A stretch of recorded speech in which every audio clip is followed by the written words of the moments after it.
Donc, ça, c'est une clarification. Lucas, là, il n'est pas xénophobe. Lucas, là, il veut que la Côte d'Ivoire plurielle, où les étrangers, les Ivoiriens, tout le monde vit en paix en Côte d'Ivoire. Voici sa lutte. Et vous, là, vous cherchez village des gens en Côte d'Ivoire. Lucas ne cherche pas village des gens en Côte d'Ivoire. Assalé, là, lui veut savoir qui est vrai Ivoirien, qui est faux Ivoirien. Voici sa démarche. Donc, toi, tu d'accordises avec ça. Et Assalé, il d'accordize avec toi. Donc, c'est normal que vous marchiez ensemble. Et Lucas ne peut pas marcher avec vous. Voilà pourquoi j'ai dit, hier, toi et moi au téléphone, sur WhatsApp, j'ai dit, ça ne peut pas tenir. Ce n'est pas normal. Donc, Dieu merci, aujourd'hui, là, lui-même, il a décidé de partir de ADCI. C'est logique. Donc, et ça, moi, j'applaudis. Merci, Lucas. Ok, vous venez de dire quelque chose de très très grave pour moi et de très très sérieux, si je peux le dire ainsi. Je pense que vous êtes là. S'il te plaît, laisse-lui poser une question, vu qu'il parle de moi. Fasco, si Lucas était resté avec Assalé, et que demain la ligne d'Assalé change, et puis il dit, nous maintenant là, et quand tu es avec nous, ça veut dire que le parti au pouvoir là, c'est l'opposition, nous on est opposés à eux. Donc on doit dénoncer le parti au pouvoir. Fasco, tu penses que Lucas va accepter de taper sur vous ou pas? Et s'il tape sur vous là, est-ce que vous, toi Fasco que je connais là, toi tu vas accepter ça? Faut pas être malhonnête, il faut bien répondre. Pourquoi tu veux que quelqu'un qui tape sur moi là, et puis je ne réagis pas? Moi, je suis pas une femmelette. Hein. Moi, je suis un garçon. Tu tapes sur moi là. Moi, Ouattara, quand j'ai dit vous, c'est sur Ouattara. Voilà. C'est normal. S'il tape sur Ouattara là, mais je tape sur lui aussi, est-ce que ça là, c'est palable? C'est normal, c'est logique. Tu tapes sur mon leader, je tape sur ton leader. Est-ce que ça c'est compliqué à comprendre? C'est pas compliqué, frère. Voilà. Toi et Assalé là, c'est même père, même mère. Donc c'est normal que vous vous appelez. C'est tout. Petit xénophobe que tu sois. Ne m'a jamais appelé. C'est toi qui viens de dire qu'il t'a appelé ici. Ne m'a jamais appelé. Qui t'a appelé ici. Moi, j'ai dit que je suis rentré en contact avec lui. Je lui ai écrit. Il y a plein de canaux sur lesquels on peut l'écrire, sur Facebook, sur TikTok, partout. Tu as dit. J'ai jamais dit ça. Et moi, j'enregistre tout. J'ai jamais dit ça. C'est à partir de là, j'ai compris que. J'ai jamais dit ça. Donc, bon, on avance, j'ai jamais dit ça. Ça, c'est les paroles du RHDP. Tu vois, tu manques de courage. Monsieur Fasco, frère. Faut t'assumer. Monsieur Fasco, excusez, vous pouvez enregistrer parce qu'il a dit quelque chose, je me dis, très important. Pourquoi? Parce que je pense qu'il est soit la deuxième personne à revenir là-dessus depuis juste ce panel ce soir, ou il est cette personne qui vient de parler de cette chose à 2 reprises. Il vient de donner encore une date, il a dit tout à l'heure, c'est dans 3 jours qu'on aura réellement la vérité. Mon point de vue d'analyse m'envoie à me poser la question, s'agit-il de quelle vérité? Qu'est-ce qui sera fait en 3 jours? Déjà, vous parlez. Merci. Parce que même moi, j'ai terminé la question. Laissez-moi terminer. Parce que ça fait 2 à 3 fois que j'entends cette histoire de 3 jours. Donc, il y a un délai de 3 jours qui est imparti, par exemple, à partir d'aujourd'hui. Je ne sais pas ce qui a été fait, si quelque chose a été fait, et pourquoi ce délai de 3 jours, qu'est-ce qui sera fait? Vous parlez au nom du RHDP. Laissez-moi terminer d'abord. Vous aurez la parole. Et le cadio. Voilà, je dis c'est très important. Merci. D'accord. Donc, à la suite de ça, vous parlez en vantant le RHDP, en parlant du RHDP. Donc, je ne sais pas si peut-être le RHDP prépare quelque chose. Si peut-être vous pouvez nous donner encore plus d'informations. Parce que quand vous donnez un délai de 3 jours, c'est-à-dire on ne doit pas être surpris si quelque chose se fait dans 3 jours ou du moins des choses sortent contre ADCI. Donc, c'est la question que moi je vais vous poser pour comprendre réellement cette insistance au niveau des 3 jours. Merci beaucoup. Comprendre, c'est que Lucas est au courant de ce qui va se passer dans 3 jours. Ça, c'est sûr. C'est bon. Lui, il a dit. C'est donc, bon. il va répondre, vu qu'il est là. Voilà, je suis là. Et moi, je suis là. Donc, allez-y, on vous écoute. Comment il s'appelle là? Le frère Ange, monsieur Ange. Quand je vous dis que c'est dans 3 jours, on va savoir la vérité là. C'est dans le jargon ivoirien là. Je ne sais pas si vous suivez, si vous êtes sur la toile. Il y a une vidéo qui passe, il y a un monsieur qui dit, c'est dans 3 jours, on saura la vérité. C'est pour faire allusion à ce monsieur-là. C'est pour dire quoi? Là, il y a une situation, hein, que toi-même tu sais que ça va aboutir à quelque chose. Donc, tu prends cette expression-là pour dire, c'est dans 3 jours, on saura la vérité.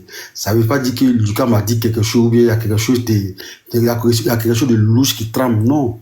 C'est pour dire que la position de Lucas, là, vu la sortie d'Assalé là, ça peut plus être tenable. Parce que quelqu'un qui t'a désavoué publiquement, que tu appelles ton leader, ton mentor, mais si tu as une dignité vraiment, si tu es vraiment un homme là, mais tu peux plus parler en son nom. C'est logique, moi. C'est comme si moi, je parle de Ado, puis Ado dit, et puis Ado me désavoue publiquement, mais Ado là, je le dépose, puis je continue ma vie. Est-ce que Ado c'est mon papa? Est-ce que Ado là c'est mon Dieu? Assalé là, est-ce que c'est le Dieu de, comment il s'appelle là? Lucas. Hein? Il se fait les Robins des Bois des temps modernes, alors qu'il ne peut rien créer. Hein? Ce Assalé là, il est dans son Assalé là-bas, là. Il faut qu'il arrête de nous emmerder. Et puis vous qui montez pour fatiguer les gens avec affaire Assalé là, c'est un mouvement qui va mourir de sa belle mort. De la manière que ça a apparu sur la toile là, ça va disparaître comme ça. C'est tout. ADCI de merde, ouais. Vous nous fatiguez maintenant. Donc, vous prévoyez, tu t'entends me dire que vous prévoyez quelque chose pour faire mourir ADCI, c'est ça, hein? D'accord, donc je pense que tu as déjà... ADCI même là, pas dans 3 jours. Sa plus belle mort. Mon frère, on dirait que tu n'as pas compris ce que j'ai dit là. Hier, là, ils ont dit j'ai compris, j'ai voulu que ça sorte de ta bouche, au fait. Hier, ils ont dit qu'ils attendaient ça pour casser c'est pas nous. Voilà. Donc, c'est toujours les mêmes qui menacent, les mêmes criminels. Il vient d'avouer devant ces 380 personnes que quelque chose peut se passer durant les 3 jours et ADCI mourra de sa belle mort. Donc, comme je l'avais dit, peut-être il y avait quelque chose qui parlait dans le fond qu'on ne savait pas, mais là, avec ce qu'il vient de dire, je pense que je comprends un peu mieux. Ces 300 personnes comprennent un peu mieux. Parce que, comme je l'ai dit, jusqu'à présent, je pense qu'on n'a attaqué personne, ADCI n'a attaqué personne, n'a eu d'incident avec personne ou aucun parti politique en tant que tel. ADCI a fait que suivre son schéma. Donc, quand vous dites ainsi qu'elle mourra de sa belle mort, ok, donc on regarde à partir de 3 jours. Merci bien. Merci beaucoup. Donc, les résidences. Je peux maintenant? Attendez, les résidences va placer un mot. D'accord.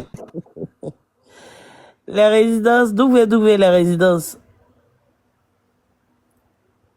Résidence. Voilà, allez-y, parce que résidence, ça même n'est pas là. Elle demande. D'accord. Ok.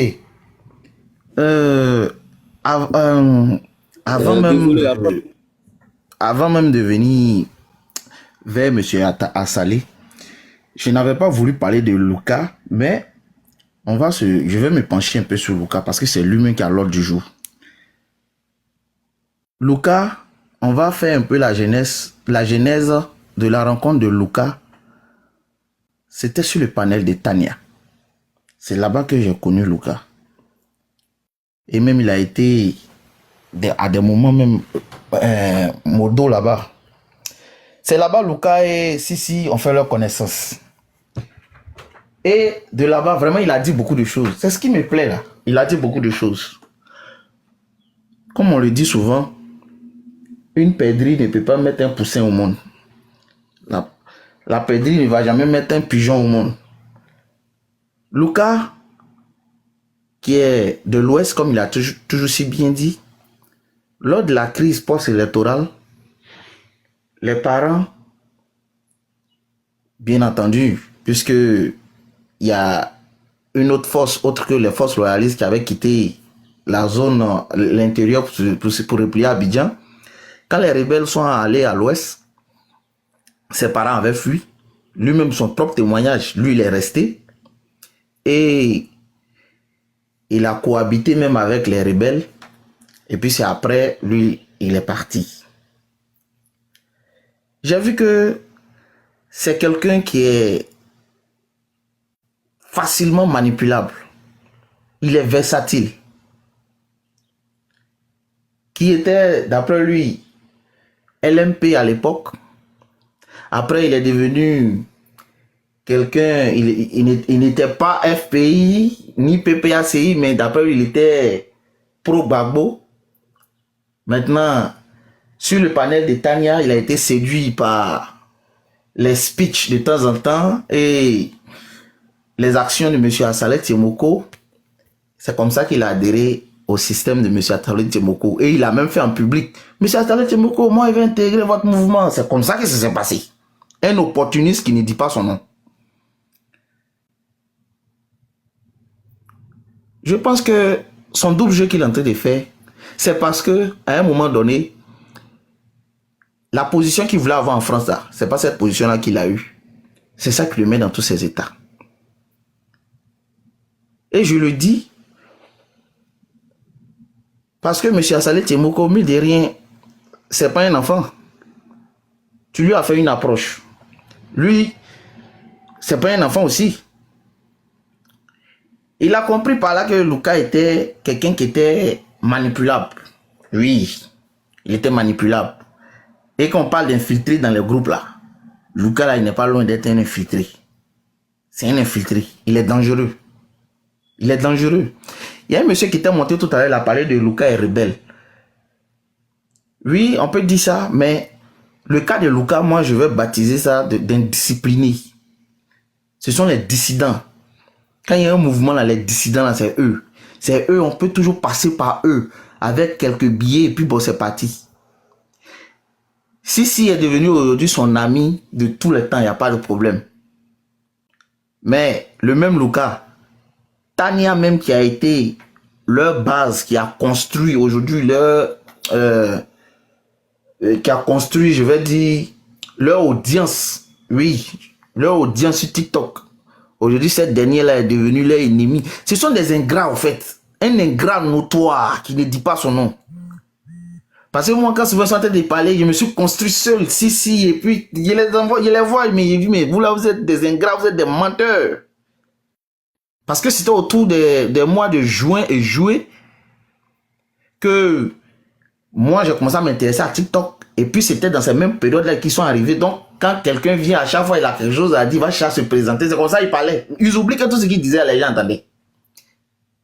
Ils oublient que tout ce qu'ils disent, les gens entendent. Je vois en ce frère-là, en ce jeune frère-là, quelqu'un qui n'est pas... Il est sans conviction. Il est sans conviction. Et puis, il a dit quelque chose qui fait que quand j'ai fait le rapprochement, j'ai vu que vraiment, un poulet ne va jamais mettre un pigeon au monde. Son papa qui était FPI, devenu PPACI, aujourd'hui là, son papa est avec Arnaud Loto, il est devenu RDR HDP. Donc ça ne m'étonne pas que l'enfant même se comporte comme ça aussi. Ça ne me comporte pas que l'enfant se comporte comme ça aussi. Wallace. Oui. Peut-être tu connais ses parents, tout et tout, et c'est un des partis sur laisse ce point là, s'il te plaît. Bon, ok, peut-être que ça met un peu. John, j'ai vu le lien. Ok, laisse d'abord, laisse. Ok, vas-y. Vas-y, Wallace. C'est ça, il a dit là. Soit tu es avec nous, mais tu n'es pas avec nous. Tu es avec le monsieur. Moi, le monsieur Assalé Tchemoko, je n'ai rien contre lui, mais ces dernières démarches me sont floues. Mais toi-même, tu as dit que tu veux être dans son mouvement, puis tu es dans son mouvement, et puis aujourd'hui, c'est toi qui deviens la plaie là. Ces gens de personnes comme les Luka sont des personnes dangereuses. Ce sont des personnes dangereuses.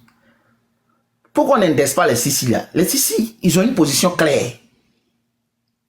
Et puis on est en politique. On s'attaque, on sait comment s'attaquer. C'est sans animosité. Mais les personnes qui font double face là, je suis ADCI, mais je suis pro-Ouattara. Ça, c'est un propos très dangereux. Ce sont des personnes très, très dangereuses. Il est dangereux. Il est dangereux. Il est très dangereux. Monsieur Yak, ce que je vais dire, ça peut ne pas te plaire. Voici ce que tu vas dire. Moi, je m'en fous de ça. Mais bon, les hommes qui sont double face là, ce sont les personnes les plus dangereuses. Oui. Voilà, terminez votre intervention parce que si vous devez répondre aussi aux commentaires, ça fait trop long. D'accord. Je sais que je suis là. Moi, j'ai fini mon propos. D'accord. Comme vous avez fini, 26-30 octobre production. 26-30 octobre production. Vous êtes là. Il n'est pas